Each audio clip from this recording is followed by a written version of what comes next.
Hello, Rum friends. Welcome back. This is Wednesday, the 20th of December. We're getting close.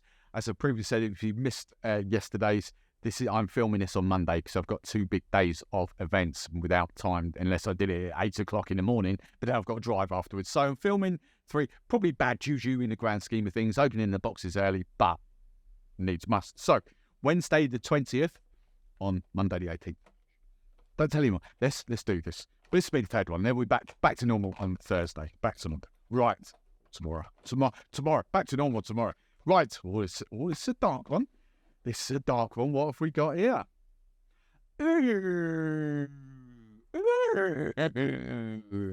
Again, I don't remember adding this to the basket, but Gosling's Family Reserve. So again, this is a rum that I know very, very little about, other than Gosling's. You know, it's where is it? It's these guys, dark and stormy guys. It's those guys, but they do actually. For those of you who didn't know, they do actually do other rums as well. And this is the sort of more aged proper one, if you like. I don't, from the colour of that, I don't know whether that's authentic colour. I don't know. We're not going into that now. There's a couple of things I want to sort of say here. Firstly, the price of this. Now, I've just gone on to Master of Malt, of course, where I'm logged out. This is standard price, $59.99. Now, I looked at this, and the only thing they're doing is just like in a presentation pack, and it says 2 free glasses on there. So highball glasses, you know, they're really, really nice glasses. But I suspected that the price might have gone up a little bit, to sort of compensate for that, for the presentation pack. So I went on the Whiskey Exchange, and this is why I'm a big sort of Master of Malt devotee, because standard bottle on the Whiskey Exchange is 68, it's nearly £10. Actually, nearly, well, it was £9, 9 and a bit pounds more expensive. So $12-13 more expensive for exactly the same thing. So this is, I know swings are roundabouts. I know Master of Malt have more expensive on some things, and Whiskey Exchange are sort of cheaper on other things. I get it. I know. They've all got buying deals. It's like Tesco's, Sainsbury's, and all out in the UK, all the supermarkets. 1 month they'll have buying deals on this. Next month it swings and roundabouts. I get it. But at the moment, this is £9. This is like $12-13 cheaper.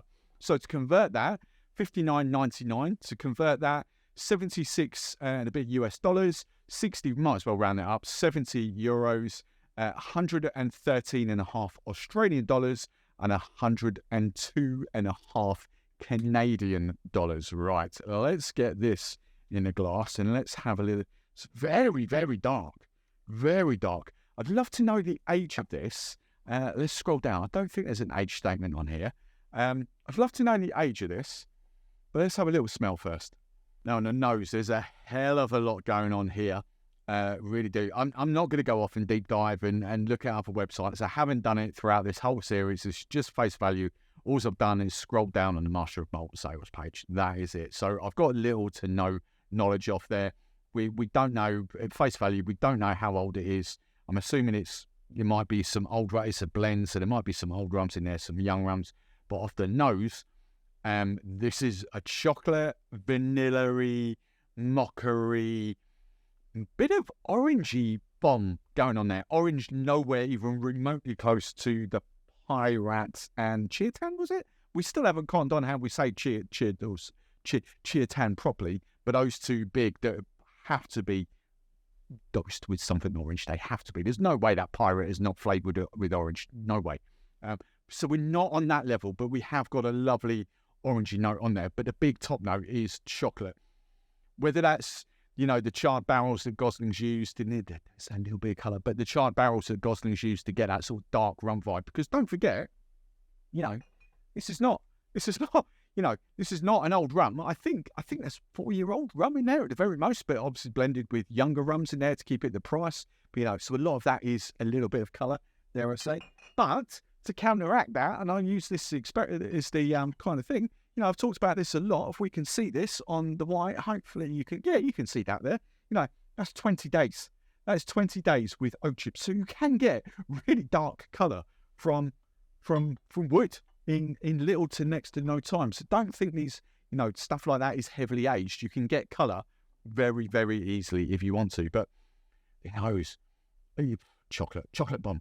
Doesn't smell sweet though. It really doesn't. It smells quite lovely actually, to be fair. But other than those top notes, I wouldn't say there's actually much going on much else going on. Maybe hints of caramel, or maybe even like a creme brulee kind of vibe. But I just generally can't get past the chocolate, vanilla, and orange. They are the big three notes that are coming off me. A roasty, woody note to a certain extent, but then that's more me probably thinking, well, the dark rums, these have been kind of heavily Asian, heavily charred barrels, so should I be picking those roasty notes? It's a little bit of that influence going on. I'm clutching. I would leave it at the top three notes, to be fair, with a little bit of caramel creme brulee. I don't think I'm getting much else off that. Right, let's dive in. That has to be, and I don't mean this as a slur, because I don't think it is, but that has to be a chocolate flavoured rum. That is chocolate in your face with, again, vanilla-y caramel. It's true to how it smells. I don't know. I'll be honest, I don't really know anything about Goslings. I don't know how you get something that chocolate forward without it coming into contact of some form of chocolate. So I don't know. I would love to spend some time out in Caribbean and all that and talking to these and really kind of getting in there. But we don't really have access to a lot of these other sort of brand ambassadors and distillers in the UK. We've got the big ones, if you like, but we don't have access to these ones. Probably, I don't know whether there is someone from Goslings here in the UK. There might very well be. There's someone that's going to be open and honest and you can actually see it. But don't think I'm having a Debbie Downer on that at all, because that is delicious. I really, really like that. But it has to have come into contact with chocolate. I'm not one of these people that's going to go, it shouldn't be that, it's too thin, it's too sweet, it's blah, blah, blah. That tastes good. However you feel about rum, however you feel about whiskey or whatever, you can't get away from the fact that tastes good. And to mass market, they're going to be lapping that up. That is really, really delicious. And do you know what?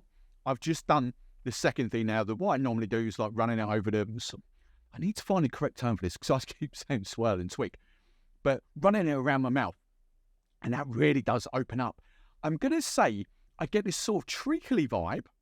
So like the like charred barrel vibe. I get that sort of treacly vibe there, but with like a plumminess to it. Like a real, I'm going to go there, a juicy Victoria plum kind of vibe with that treacle. It kind of like, I guess, stone fruit if you want to go down that route, but don't think apricot or anything like that, peach pack. It literally is plum. Maybe raisiny, sultanery, but I keep coming back to, if a plum and sort of burnt treacle had a fight, that's the kind of taste you get. That's actually really nice. And there's a little bit of orange coming off there now as well. So one thing I like to talk about quite a lot is the wood influence. And people have become accustomed to and understand my palate and what I like. Is this too far for me, age-wise? No. There is a wood influence there because of that heavy chart. But again, I want to point out that is on my level. I don't know how old this is. I've got absolutely no idea. This could be 8, 10, 12 years. I've got no idea. I'm not picking it as anything remotely close to that. I would pick this slightly, if Goslings has got, I'm pretty sure normal Goslings has got like 4-year-old rum in it, but with younger stuff. I'm pretty sure of that. I would say this isn't far off, but a bit more refined. So I would guess that this has maybe got 4 to 6-year-old rum. Perhaps the 4-year-old that they use in the normal Goslings is the youngest. I don't know. I'm guessing. I'm having stabs in the dark. But would I pick this as an 8, 10, 12-year-old rum? No, not even remotely close. But it has got that sort of dark rum vibe that I kind of like, If it wasn't for the price, how much did I say the price was? Come back. The price, £60. If it wasn't for that would be a banging, I'm really, really sorry, but that would be a banging dark rum for a mixer. Dark and Stormies, Mai Tais, all that sort of stuff. That would be fantastic. But I ain't paying £60 for that. But I don't know how I'm going to sum this up now. Right, let's bring this down to basics. I'm going to classify this as an out-and-out dark rum in that kind of camp. I get the char, heavy char sort of ness going on that you get from dark rums. This isn't an elegant it might be whiskey cask, I don't know, but it's heavily charred. You ain't mistaking that. Dare say there's a little bit of dosage added to that. Again, I don't know, but that's what I'm surmising. There's just a little touch of sweetness that just kind of rounds it off. And I dare say if that sweetness wasn't there, that'd actually make it a harsher spirit than what it is. But that said, I don't think it's overly sweet. Again, I'm talking on mass market level. And if you like that sort of, for a neat sipper, if you like that kind of chocolatey, that is chocolate. It is chocolate with this sort of burst of orange. And again, that sort of burnt treacly plum kind of vibe going off there. They're the big flavours. If that's your thing, without it being like an El Dorado 12, without it being like a Dawley's 12, not even remotely close to an Appleton 12 or anything like that, very different vibe there. But those sort of, for mass market, I think this is a great rum. I really do. It's just a bit too expensive for that. And I don't think, again, me probably being tight, £60, $76, €70. Is it at that quality? Is it up there for the rums that I kind of get? This might just be me being tight. I would put that as a £45 rum. I'd take £15 off that, 20 and a bit dollars. I generally would. I think it's there. I think it's absolutely delicious for the liquid, but comparing it to stuff that, we can get at 40, £45, that is, it is on that level. I don't think it's up there at £60. But face value, absolutely delicious. If you can find stuff, if you like to shop around, don't go to the whiskey exchange. Definitely look at Master of Malt. If you get it anywhere cheaper than Master of Malt, I would advise buying it because it is something completely different. But my head's thinking, this is, I think that's how I sum it up. This is going to be a lovely, neat sipper, but actually this is the sort of rum that I want to put in a dark and stormy. I want to put this in a Mai Tai with a little bit of Jamaican funk or a little bit of Martinique just to kind of give it up. It's got that vibe that I really like. Let's sum it up like this. A much more refined, a much more elegant, less sweet skipper. That's the vibe I'm going for. It's got more sweetness and less Jamaican, obviously, than Worthy Park. But I'm going for, that's how I describe that. I just think it's a little bit too expensive. But hey, I'm tight. Cheers.